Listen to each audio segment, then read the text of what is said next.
Bonjour à tous, voici les titres sommaires du journal Anti-Guyane de ce mercredi 25 novembre 2009.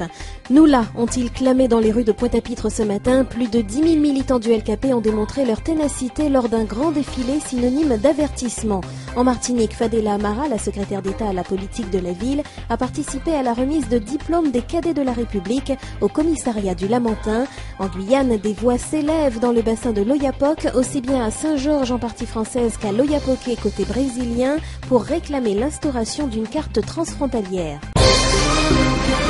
Paris réussi pour le collectif Lionnage Compofitation.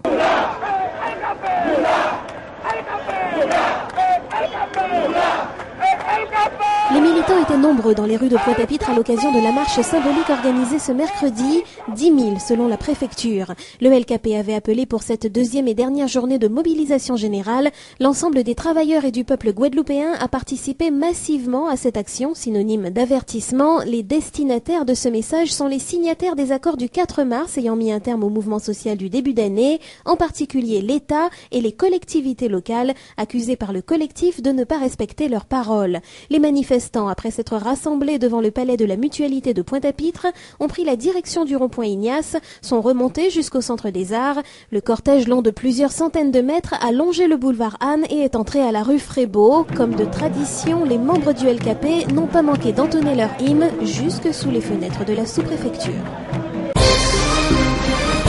À l'hôtel de police du Lamentin, 9 cadets de la République âgés de 19 à 25 ans ont reçu leur brevet de service civil volontaire des mains de la secrétaire d'État à la politique de la ville, Fadela Amara.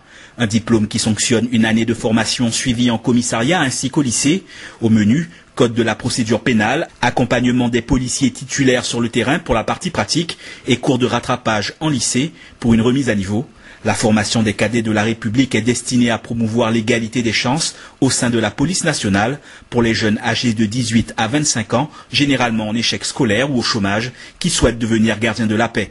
Quant à Fadela Amara, la secrétaire d'État à la politique de la ville, elle a poursuivi sa visite officielle dans le département par un déjeuner avec les acteurs de l'éducation et de l'insertion avant de poursuivre par la visite du centre d'action sociale éducative du Lamentin en début d'après-midi. Le monde de la police connaît une certaine agitation depuis quelques heures après la mise en examen d'un agent de la compagnie départementale d'intervention pour violence avec arme. L'homme est poursuivi par la justice après une altercation qu'il aurait eue avec un groupe de jeunes samedi dernier à Sainte-Marie. Alors qu'il se trouvait dans un bar de la commune, il aurait reproché aux autres individus de lui avoir volé son paquet de cigarettes. La discussion aurait dégénéré et c'est à ce moment que le policier, qui n'est pas dans l'exercice de ses fonctions, a sorti son arme de service avant de tirer en l'air.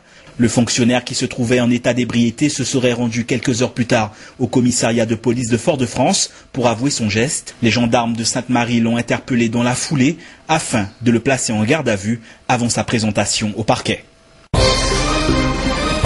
Des voix s'élèvent de plus en plus dans le bassin de l'Oyapock, aussi bien à Saint-Georges en partie française qu'à Oyapoké côté brésilien, pour réclamer un statut particulier. Devant les nombreuses tracasseries causées par la police de l'air et des frontières, et dont sont victimes de nombreuses personnes qui arrivent sur la rive française du fleuve, l'instauration d'une carte de transfrontalier est réclamée, comme cela se fait par exemple entre la France et la Suisse. De la même manière, en dépit du fait qu'il n'est pas demandé de visa pour aller de la Guyane au Brésil, depuis quelques mois, les ressortissants français qui arrivent à Oyapoké sont dans l'obligation de faire tamponner leur passeport.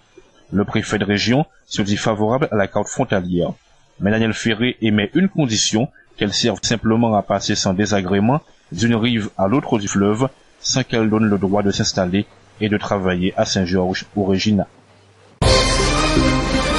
Les membres de la commission sport du Conseil général de la Guadeloupe, dont le président Dominique Théophile, ont présenté le projet Ma première licence à la presse et aux responsables des ligues sportives à la résidence départementale du Gosier.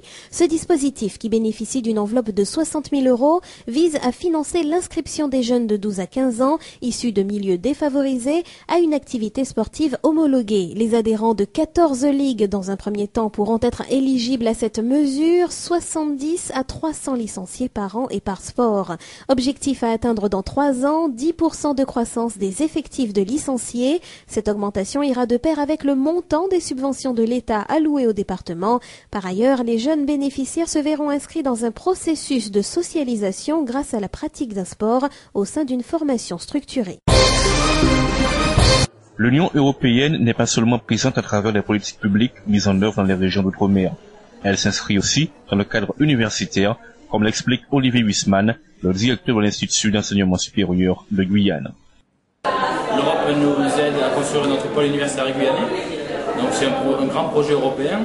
Grand projet européen, ça veut dire que c'est un projet de plus de 50 millions d'euros. Et donc il a fallu passer par une procédure spéciale de grand projet européen et donc qui a été validée. L'inconvénient d'Erasmus est qu'il n'existe pas d'accompagnement en dehors des pays membres de l'Union européenne. En clair, les jeunes Guyanais désireux d'entreprendre des études au Brésil voisin sont hors du champ des programmes européens.